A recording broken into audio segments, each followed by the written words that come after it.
Good morning students. हमारी आज की इस क्लास में आपका स्वागत है। हम 10वीं कक्षा का हमारा पाठ है ऊर्जा के स्रोत, और उसमें आज बहुत ही इंपॉर्टेंट टॉपिक स्टडी करेंगे और वो है पवन ऊर्जा। इससे पहले वाले टॉपिक में हमने बायोगैस के बारे में पढ़ा था, जिसे हम गोबर गैस भी कहते हैं। आज हम ऊर्जा के नए स्रोत के बारे में पढ़ेंगे जिसे हम पवन ऊर्जा के नाम से जानते हैं। तो पहले तो हमें स्टूडेंट्स, हमारा टॉपिक है पवन ऊर्जा। हमें पहले पता होना चाहिए पवन क्या है। तो वायु में और पवन में अंतर क्या है। देखिए, जब वायु जो गतिशील हो जाती है तो उसको हम पवन कहते हैं। जो मूविंग एयर जो है उसको विंड कहा जाता है। तो विंड जो है वो पवन के लिए इस्तेमाल करते हैं, वायु जो है वो एयर के लिए। हवा अगर यहाँ पे रुकी हुई है एक जगह पे, वो मूव नहीं कर रही है, वो चल फिर इधर उधर नहीं जा रही है, तो हम कह रहे हैं कि ये वायु है सिर्फ। लेकिन अगर वो गति करना आरंभ कर देती है तो वो क्या कहलाती है, पवन कहलाती है। तो गति करती हुई वायु को हम पवन कहते हैं। तो देखिए पवन क्या है, इसमें पढ़ते हैं हम। गतिशील हवा को हम पवन कहते हैं। इसके पास पर्याप्त मात्रा में गतिज ऊर्जा होती है। अब देखिए, जो पवन गति कर रही है उसमें काफ़ी ऊर्जा, जो भी गति करने वाले वस्तुएं होती हैं, चाहे वो पवन ही क्यों ना हो, उसमें गतिज ऊर्जा होती है। तो इस जो गतिज ऊर्जा है पवन की, जो बह रही है, इसका उपयोग हम कोई ना कोई उपयोगी कार्य करने के लिए कर लेते हैं। तो ये इसकी में खास बात ये है कि अपने रास्ते में आने वाले जितनी भी वस्तुएं हैं वो, उनको अगर वो स्थिर अवस्था में तो वो गतिशील कर सकती है। जैसे आप पेड़ देखे होंगे आपने, तो नॉर्मली अगर हवा नहीं चल रही तो पेड़ गति करते हुए नज़र नहीं आएंगे, आपको हिलते हुए नज़र नहीं आते। लेकिन अगर बड़ी तेज़ गति से पवन बहती है तो आपको सारा पेड़ जो है वो बड़ी तेज़ हिलता हुआ नज़र आता है। तो वो एक स्थिर अवस्था से गतिशील अवस्था में आ गए हैं। अब पवन की उत्पत्ति की बात करते हैं कि पवन गतिशील क्यों बन रही है, कैसे बन रही है। तो इसका देखिए पूरा का पूरा अगर हम बात करें तो पवन की जो गति हो रही है उसके लिए उत्तरदायी है सूर्य। सूर्य जो है उसका विकिरण जब धरती पर पड़ता है तो वो उस स्थान को गर्म कर देता है। अब किसी भी स्थान पे जो वायु होगी वो जब वो गर्म होगी तो आपको पता है गर्म वायु जो है या एयर जो होती है वो हल्की होती है, तो वो ऊपर उठ जाएगी। अब वो ऊपर उठेगी तो वहाँ पे एक क्षेत्र जो है, निम्न दाब का क्षेत्र जो है वो वहाँ पे बन गया, क्योंकि वहाँ की वायु जो है वो एकदम से ऊपर उठ गई। अब उस खाली स्थान को भरने के लिए साइड से जो वायु है बड़ी तेज़ गति से उसको भरने के लिए जो है उस तरफ आएगी, और वही आपको पवन के रूप में नज़र आएगी। तो ये सब कुछ जो पवन जो गति कर रही है वास्तव में सूर्य की वजह से कर रही है। सूर्य के प्रकाश से, विकिरण से गर्मी उत्पन्न हो रही है, भूताप, यानी कि जो धरती है वो गर्म हो रही है, उसके ऊपर की वायु भी गर्म होती है। गर्म वायु हल्की होती है, वो ऊपर उठ जाएगी, वहाँ पर एक स्थान निम्न दाब का क्षेत्र बन जाएगा, जिसे भरने के लिए साइड से जो हवा है वो गति करती हुई वहाँ आ जाएगी, जिसको हम पवन कहेंगे। चलिए अब बात करते हैं पवन चक्की की। पवन चक्की चित्र आप यहाँ पे देख सकते हैं। पवन चक्की की बात करते हुए पवन ऊर्जा का हमने भी बताया कि जो बहती हुई पवन है उसका उपयोग हम जो है कर सकते हैं उपयोगी कार्य करने के लिए। तो उपयोगी कार्य करने के लिए हमें इससे एक प्रकार की संरचना है कि एक डिवाइस या फिर एक युक्ति बनानी पड़ती है, इसको हम पवन चक्की कहते हैं। यहाँ पे एक पवन चक्की देख सकते हैं, यहाँ पे एक बड़े आधार पर ये खड़ी है, इसके ब्लेड हैं जिसपे हवा जब पवन गति करती हुई घूमेगी तो ये घूमना आरंभ कर देगा, और इसी का इस्तेमाल करके हम टरबाइन से या फिर जनरेटर घुमाकर जो है विद्युत ऊर्जा उत्पन्न कर सकते हैं। तो पवन चक्की क्या है, एक ऐसा संयंत्र है जिससे पवन की गतिज ऊर्जा का उपयोग विद्युत बनाने में किया जाता है। तो ये देखिए स्टूडेंट्स, ये हमारे पास जो है ये पवन चक्की है, और इसकी जो गति करते हुए ब्लेड्स हैं इसी का उपयोग करके हम विद्युत ऊर्जा जो है बना सकते हैं। क्योंकि अगर कोई हम जनरेटर के ब्लेड घुमा दो तो ये उससे बिजली उत्पन्न होगी, विद्युत ऊर्जा उत्पन्न होगी। तो इसके ब्लेड भी कहीं ना कहीं इस प्रकार से व्यवस्थित होते हैं कि वो टरबाइंस जो लगी होती हैं या फिर जनरेटर जो लगे होते हैं उनको घुमा देती है, उससे घूमने से जो विद्युत ऊर्जा उत्पन्न होती है। पवन चक्की की संरचना की अगर हम बात करें, इसकी बनावट देख सकते हैं अभी आप। इसमें बड़े बड़े पंख या ब्लेड्स होते हैं, ये बड़े बड़े पंख हैं, ये देखिए 1 2 3, ये बहुत आप देख सकते हैं बहुत ऊंचाई होती है, इसकी कल्पना करनी थोड़ी मुश्किल है। तो इसमें बहुत बड़े बड़े पंख या ब्लेड्स होते हैं जो किसी दृढ़ आधार पर कुछ ऊंचाई पर खड़े कर दिए जाते हैं। तो ये ब्लेड जो है दृढ़ आधार, जो सॉलिड बेस होता है, उसके ऊपर हम इसको खड़ा कर देते हैं, जो पवन की गतिज ऊर्जा से घूमने लगते हैं। तो ये घूमेंगे, इस पर पवन आके टकराएगी, घूमेंगे, और ये अन्य उपकरणों से जुड़े होते हैं जिनको घूमने से उपयोगी कार्य जो है वो कर सकते हैं। अब इसमें एक चीज़ और इम्पॉर्टेंट है स्टूडेंट्स, आपने देखा होगा हमारे हरियाणा में तो इतने कोई हमने पवन चक्कियाँ लगी हुई देखी नहीं है। तो ये क्या कारण है कि हम यहाँ पे नहीं लगा सकते पवन? तो यहाँ भी चलती है, लेकिन उसके लिए कुछ शर्तें हैं। अगर आप चाहते हैं कि पवन ऊर्जा का उपयोग करके हम विद्युत ऊर्जा बनाएं तो इसके लिए 2-3 चीज़ें चाहिए। एक तो वहाँ पे ऐसे स्थान पर ये लगा सकते हैं आप पवन चक्की जहाँ पर वर्ष के अधिकांश महीनों में जो है अच्छी गति की हवा जो है वो चलती हो। और दूसरी क्या है कि जो पवन जो चल रही है इससे आप तभी ऊर्जा उत्पन्न कर सकेंगे यदि उस स्थान पर पवन की जो गति है वो कम से कम 15 किलोमीटर प्रति घंटा होनी चाहिए।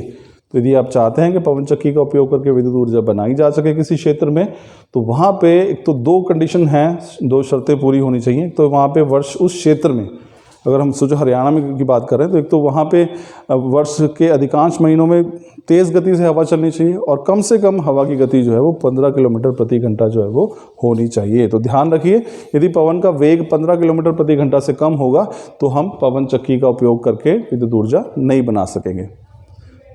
तो हमने अभी पवन चक्की की बात की थी, अब हम बात करते हैं पवन ऊर्जा फार्म की बात करते हैं, जिसे विंड मिल फार्म कहते हैं। तो देखिए, एक अकेली पवन चक्की लगाकर हम बहुत ज़्यादा ऊर्जा उत्पन्न नहीं कर सकते, तो ऐसे में हमें बहुत ज़्यादा संख्या में पवन चक्कियाँ जो है वो लगानी पड़ती हैं। और किसी स्थान पर जब बहुत सारी पवन चक्कियाँ व्यवस्थित कर दी जाती हैं, लगा दी जाती हैं, तो उसको हम पवन ऊर्जा फार्म या फिर विंड मिल फार्म जो है वो कहते हैं। तो ये ध्यान रखिए। तो आप देख सकते हैं यहाँ पे बहुत सारी पवन चक्कियाँ लगी हैं, तो इस पूरे को हम क्या कहेंगे, पूरी व्यवस्था जो बन गई है इसे हम पवन ऊर्जा फार्म या फिर विंड एनर्जी फार्म जो है वो कहते हैं। तो ये हमारे पास है स्टूडेंट्स कि एक अकेली पवन चक्की इस प्रकार से है, जब आप बहुत सारी लगा देते हैं तो पवन चक्की फार्म जो है वो बन जाती है। अब देखिए, हम आगे पढ़ते हैं कि पवन चक्की द्वारा व्यावसायिक स्तर पर विद्युत ऊर्जा का निर्माण। पवन चक्की हमने लगाई है, हमारा मकसद यही है कि हम उससे विद्युत ऊर्जा जो है वो उत्पन्न करें। तो व्यापारिक स्तर पर, यानी कि अगर हम इंडस्ट्रियल पर्पज से देखें तो जब हमें इससे प्राप्त करना है तो हमें बहुत सारी पवन चक्कियों को जो है व्यवस्थित करना पड़ता है, या हम कह सकते हैं कि हमें पवन ऊर्जा फार्म जो है वो बनाना पड़ता है। अब यहाँ पे एक देश का जिक्र है, जब बात पवन ऊर्जा की आएगी तो एक देश का जिक्र यहाँ पे ज़रूर होता है, वो देश है डेनमार्क। अब देखिए, डेनमार्क स्टूडेंट्स एक ऐसा देश है जिसको हम पवनों का देश कहते हैं। पवनों का देश इसलिए कहते हैं कि इस देश की जो 25% ऊर्जा की जो आपूर्ति है वो पवन ऊर्जा द्वारा ही की जाती है। तो डेनमार्क जो है एक देश है जहाँ पे अधिकतर अपने जो उस देश की जो 25% से अधिक जो विद्युत ऊर्जा जो खपत है, यानी जो बिजली वहाँ पे लोगों को विद्युत चाहिए घरों में इस्तेमाल करने के लिए, तो जितनी भी खपत है उसका 25% हिस्सा जो है वो पवन ऊर्जा से ही प्राप्त किया जाता है। इसीलिए हम डेनमार्क को पवनों का देश भी कहते हैं। तो ये ध्यान रखिएगा, इंपॉर्टेंट क्वेश्चन है, कई बार पूछा गया है पेपर के अंदर कि पवनों का देश किसे कहा जाता है, तो उत्तर होगा डेनमार्क। अब पवन ऊर्जा की विशेषताएं देखिए क्या है, तो ये इसकी विशेषताएं भी हैं, सीमाएं भी हैं। विशेषता देखिए क्या है, पवन ऊर्जा नवीकरणीय ऊर्जा का एक दक्ष एवं पर्यावरण हितैषी स्रोत है। तो पवन ऊर्जा से जब हम ऊर्जा प्राप्त कर रहे हैं तो ये एक पर्यावरण हितैषी है, क्योंकि कोयले से अगर आप ऊर्जा प्राप्त कर रहे हैं तो आप कोयला जला रहे हैं, धुआं उत्पन्न हो रहा है, प्रदूषित हो रहा है वातावरण, विषैले पदार्थ बन रहे हैं, राख बन रही है। लेकिन जब पवन ऊर्जा से विद्युत बना रहे हैं तो ये क्या है, एक बहुत ही दक्ष, यानी कि हम काफ़ी ज़्यादा जिसकी एफिशिएंसी इसको कहते हैं वो है, और पर्यावरण हितैषी भी है। पर्यावरण को पवन चक्कियों के चलने से कोई नुकसान नहीं होता है। इसके द्वारा विद्युत उत्पादन के लिए बार बार धन खर्चने की आवश्यकता भी नहीं होती है। देखिए, अब इसमें क्या है कि मेंटेनेंस शुरू में लगाने पे खर्चा ज़रूर आता है, लेकिन अगर हम बात करें एक बार अगर आपने पवन चक्की लगा लिया और जो पवन ऊर्जा फार्म लगा लिया है उसके बाद तो आपको और कोई खर्चा नहीं करना है, फिर लगातार उसमें आपकी विद्युत ऊर्जा जो है वो उत्पन्न होती रहेगी। तो ये कुछ दो विशेषताएँ हैं पवन ऊर्जा का इस्तेमाल करने की, कि पर्यावरण हितैषी है, दक्ष स्रोत है, और इसके उत्पादन के लिए बार बार धन को खर्च जो है वो नहीं करना पड़ता है। अब इसकी कुछ सीमाएँ भी हैं, पवन ऊर्जा का उपयोग ज़रूर कर रहे हैं लेकिन कुछ सीमाएं हैं, कुछ कमियां हैं जो इसकी उपयोग को थोड़ा पीछे ले जाती हैं। वो क्या है, देखिए, पवन ऊर्जा फार्म केवल उन्हीं क्षेत्रों पर स्थापित किए जा सकते हैं जहां पर वर्ष के अधिकांश दिनों में तीव्र पवन चलती हो। ये मैंने आपको पहले ही बताया था, ये कमी भी है। हमने हरियाणा में आपने किसी पवन ऊर्जा फार्म के बारे में नहीं सुना होगा या नहीं देखा होगा। तो इसके लिए पहली शर्त ये है कि पवन ऊर्जा फार्म आप केवल वहीं पर लगा सकते हैं जहाँ पर पूरे साल के अधिकांश जो दिनों में पवन जो है काफ़ी तेज़ गति से चलती हो। फिर टरबाइन की आवश्यक चाल बनाए रखने के लिए पवन की चाल जो है वो 15 किलोमीटर प्रति घंटा होनी चाहिए, ये भी बहुत ज़रूरी है।